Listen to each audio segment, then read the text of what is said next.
In the rugged hills of Taney County, Missouri, the year 1846 brought more than just harvests and hard winters. The land itself seemed alive, dense forests that swallowed sound, caves that breathed mist, and hollows where light vanished too quickly. Folks who lived there were hardy, accustomed to hardship, yet even they avoided certain places after sundown. One such place was Black Hollow Ridge, where the Crenshaw family made their home. The Crenshaws were not newcomers. Their bloodline traced back to the earliest settlers, and though they owned fertile land and a grand, if weathered house atop the ridge, they kept to themselves. Ezekiel Crenshaw, tall and stern, was respected, but feared. His wife, Ruth, was known for her gentle manners, but her eyes always seemed distant, as if watching something others couldn't see.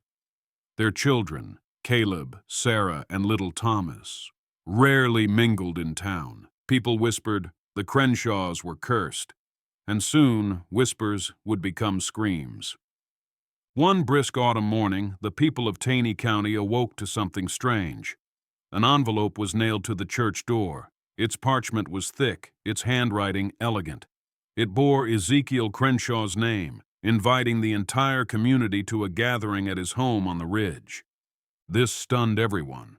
The Crenshaws had never hosted a social event, never even attended town suppers or dances. Why now? Some speculated it was to mend fences. Others muttered darker reasons, that perhaps the family sought to entrap them. Still, curiosity has a way of overriding caution. By week's end, most had decided to attend. Better to face mystery together than to wonder alone. Mothers laid out their best dresses, fathers cleaned boots, and children whispered ghost stories in anticipation. When Saturday arrived, lanterns bobbed up the ridge like fireflies, carrying neighbors toward a house that had long stood in shadow. The Crenshaw home, weather-beaten and tall against the dark trees, glowed with flickering light that night. For once, its windows weren't shuttered. Instead, lanterns blazed, casting long shadows across the porch. Ruth Crenshaw greeted each guest with warmth, offering smiles that seemed both sincere and strained. Her hands trembled slightly as she handed coats to the children. Ezekiel followed, his politeness edged with formality, as though hosting were an obligation rather than desire.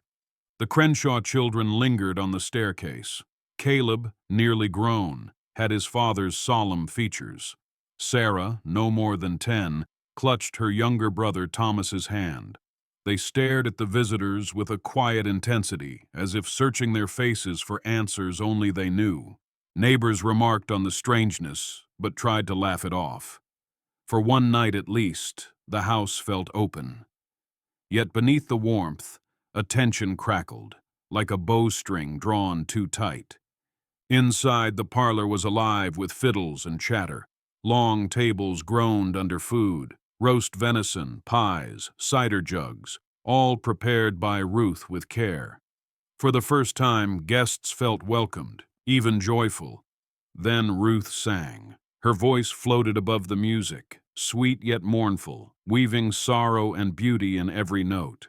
People stopped eating, captivated by the haunting melody. Some said later it sounded like both a lullaby and a funeral hymn. But just as the song reached its most tender moment, Ruth faltered. Her eyes widened, unfocused, as though she heard something none of them could. The fiddlers froze. Silence swept the room. Ezekiel quickly rose, placing a firm hand on her shoulder. "Enough for tonight," he said, guiding her away. Laughter returned awkwardly, but unease lingered. The Crenshaws had opened their doors, yes, but what had they also let in? While adults danced and talked, the children gathered near the hearth, swapping tales of ghosts and mischief. Among them was Sarah Crenshaw. Unlike the others, she didn't laugh or boast. She leaned close and whispered, "Do you hear them too? The voices in the walls?" The other children giggled nervously. Sarah didn't smile. Her eyes were wide, frightened. "They don't want us to leave. They say the price isn't paid." They say someone must stay behind." Her words chilled them.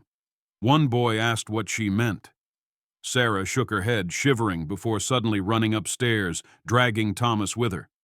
The others sat stunned, unsure whether she was playing or speaking truth. But the way she said it, with the grave seriousness of someone much older, left them uneasy. Some even wanted to tell their parents, but fear of being laughed at kept them silent. Curiosity has undone many men, and that night it tugged at Joseph Whitfield, the town's blacksmith. Sturdy and stubborn, Joseph roamed the upstairs hall when few were watching. That's when he came upon a door unlike the rest, iron latch heavy, wood dark and scarred. He pressed his ear against it. At first, silence. Then, scratch, scratch, scratch, like fingernails clawing from the other side. His heart pounded. "Thomas," he whispered. No answer. Just the scraping, steady and desperate.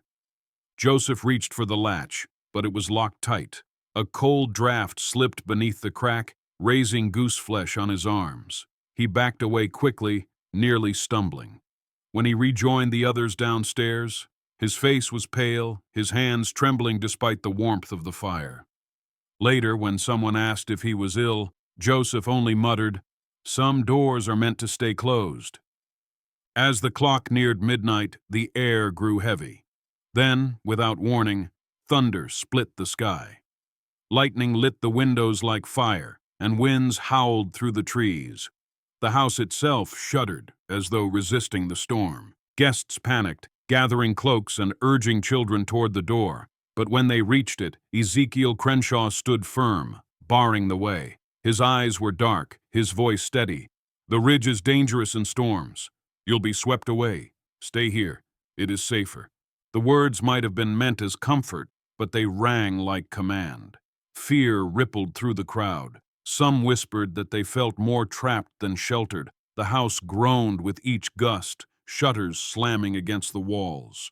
No one dared defy Ezekiel. So they stayed, huddled together, storm outside, unease inside. Between the two, it was hard to say which frightened them more. By the fire sat an old traveler, Elijah Boone, a man who claimed to have roamed every hollow in Missouri. His face was lined like the bark of an old oak, his eyes sharp with memory. Seeing the fear among the guests, he leaned forward and began to speak. "I've heard tales of the Crenshaws before," he said. "Your land was not won by plow or axe alone. Long ago, an ancestor bargained, with forces no man should. Promised prosperity, safety, at a price." His voice dropped. "Such bargains never end. They only wait." Some scoffed, muttering he was drunk, but others shivered, remembering the oddness of Ruth's song, the locked door, the storm's fury. Elijah tapped his cane against the floor. "The land remembers, and so do the dead. Mark my words, debt unpaid always comes due." The fire cracked, sending sparks upward. No one laughed. Later, when the music softened and guests tried to convince themselves of normalcy, Martha Johnson, a kindly woman who had known Ruth as a girl, found her hostess in the kitchen. Ruth's hands trembled as she dried dishes that didn't need drying, tears streaking her face. "Ruth," Martha said gently, "what's troubling you?" Ruth turned, eyes full of torment. "We tried to leave, tried to break free, but the past won't let us go." She gripped Martha's hand desperately. "You must listen. Tonight you must take the children away." Martha froze. Before she could respond, a shadow filled the doorway. Ezekiel. His expression was unreadable, but his presence was enough. Ruth's voice faltered, her lips pressed shut. Ezekiel stepped inside, laying a hand on his wife's shoulder. "All is well," he said smoothly. But Martha knew. All was not well at all. In the front hall stood an old mirror, its frame carved with twisting vines. As guests passed, it reflected their lantern light and weary faces. Then, without warning, a loud crack split the air. The mirror shattered, shards raining to the floor. Gasps filled the room. Children screamed. But what chilled them most wasn't the breaking glass. It was what the shards reflected. Some swore they saw faces not in the room, pale, hollow-eyed figures pressing against the glass from within, as though trapped behind it. One woman fainted, another crossed herself. The air grew icy, breath visible in the lamplight.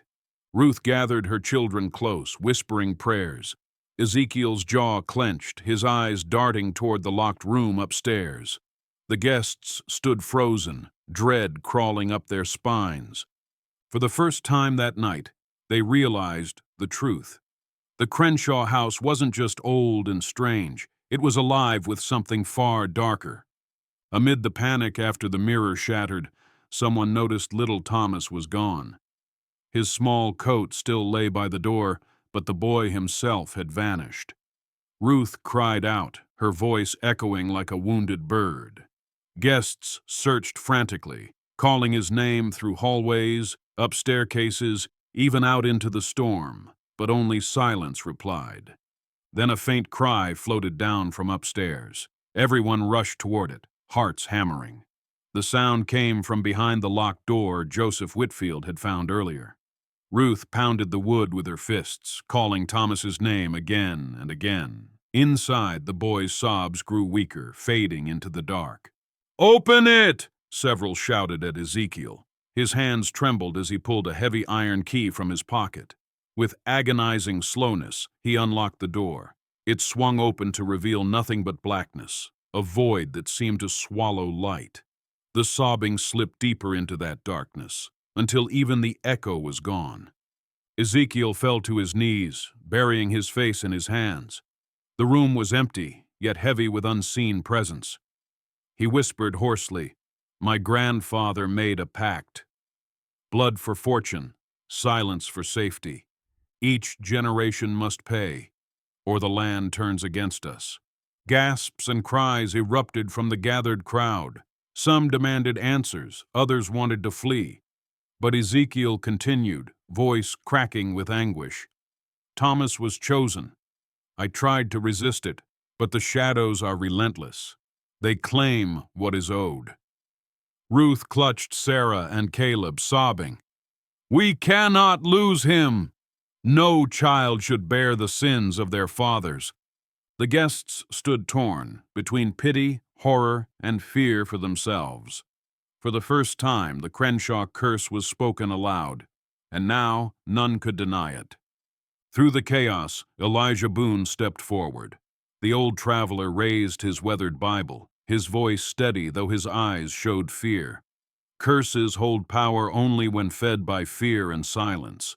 Faith, spoken aloud, can break chains, but it demands courage, the kind that faces darkness head-on. Ruth's eyes blazed through her tears. "Then let it be me. Let me face it, not my children." "No," Ezekiel said, shaking his head. "It was my bloodline that made the pact. My burden, not yours." The guests fell silent, watching husband and wife argue not with anger, but with desperate love. The storm outside hammered at the shutters as though urging them to decide quickly. The shadows whispered along the walls, voices overlapping, chanting, "Blood must pay. The debt is ours." The family's choice would decide not only Thomas's fate, but everyone's.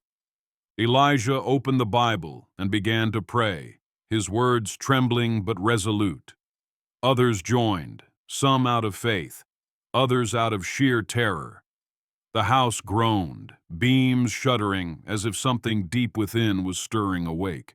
From the locked room poured shadows, thick black smoke twisting into figures. Hollow-eyed forms, gaunt and whispering, emerged, their voices weaving like wind through a graveyard. The debt is ours. The blood is ours. The guests shrank back, clutching one another. Ruth clung to her children, shielding their eyes. The spirits drifted toward them, pale hands reaching. Ezekiel stepped forward, blocking their path. "No more," he thundered, voice breaking. "You will not take my son. Take me instead." The shadows hesitated, swirling in place. their whispers turning to a low rumble that rattled the floorboards. The choice had been offered, and the bargain would shift. The shadows surged forward, engulfing Ezekiel in a whirlwind of black mist. His body lifted from the ground, lantern light flickering wildly. Ruth screamed, the children wailed, and guests fell to their knees, covering their faces. Through the darkness, Ezekiel's voice rang out one last time. "Live free, my children. Do not let fear rule you." Then the shadows collapsed inward, pulling him into themselves. With a deafening crack, the house went still. When the smoke cleared, Ezekiel was gone. The floor where he stood was scorched, the air thick with silence. For the first time all night, the storm outside eased, the winds quieting to a sigh. Ruth sank to the ground, clutching Caleb and Sarah. Thomas appeared at her side, unharmed, though pale and shaken. Somehow, Ezekiel's sacrifice had broken the curse. The price had been paid. When morning broke, the ridge was eerily calm. The storm clouds had vanished, leaving a golden sunrise spreading across the hills. Guests descended from the Crenshaw home in silence, shaken but alive. Ruth stood at the porch with her children. Her eyes were red from weeping, but her face held a quiet strength. "Your father gave us freedom," she told them softly. "We must honor him by living in truth, not in shadows." Together they stepped down from the ridge. By nightfall, the Crenshaw house stood empty. Some claimed it collapsed into the earth itself, swallowed as if it had never been. Others said it remained, but no one dared approach. The town carried scars of that night, but also a strange relief. A darkness had lifted, not only from the Crenshaw family, but from the land itself. In the weeks that followed, the story spread across Taney County. Some spoke of ghosts and curses. Others dismissed it as fear and storm-driven madness. But those who were there knew the truth. Martha Johnson, who had once comforted Ruth, told her own children, "Secrets fester, courage heals. The past may reach for us, but we are not bound to it. Remember that." The Crenshaw children slowly adjusted. Caleb worked the fields with neighbors, Sarah attended church, and Thomas grew into boyhood free of shadows. Though people watched them with lingering unease, kindness eventually replaced suspicion. The lesson lingered. Fear breeds chains, but sacrifice and love can shatter them. Years later, when Sarah was a young woman, she kept a journal hidden in a cedar chest. In its pages, she wrote not of curses, but of choices. "Father's sacrifice freed us," she penned. "His choice taught me that the weight of the past need not crush the future. We are free to write our own story, unshackled from shadows. Still, I remember the faces in the mirror. I know the darkness lingers in memory, but I choose to walk in the light." Her words became a legacy, a reminder that the haunting of the Crenshaws was no longer a tale of doom, but of resilience. On a hilltop near the churchyard, a modest stone was placed for Ezekiel Crenshaw. The inscription was simple. He gave what was his to give. Ruth and her children visited often, laying wildflowers on the grave. Neighbors, once wary of the family, now offered comfort and respect. They saw Ezekiel not as a cursed man, but as a father who defied darkness for his children. The grave became a quiet place of reflection. Travelers would pause there, hearing whispers of the Crenshaw tale, and leave with a lesson. The past may be heavy, but love carries greater weight still. In time, the Crenshaw story became legend. Children in Taney County whispered it around firesides, warning each other of Black Hollow Ridge. Some swore they saw the house, still standing, its windows glowing faintly at night. Others believed it had been erased, leaving only a scar of earth. But the heart of the tale was not terror, it was love. Ezekiel's sacrifice turned fear into hope, curse into freedom. The haunting that once spread dread now carried a quieter message. that even in the darkest places, a single act of courage can break generations of silence. So though the Crenshaw mystery still haunted dreams, it did so with a strange grace, reminding all who heard it that sometimes the scariest stories end not in despair, but in redemption.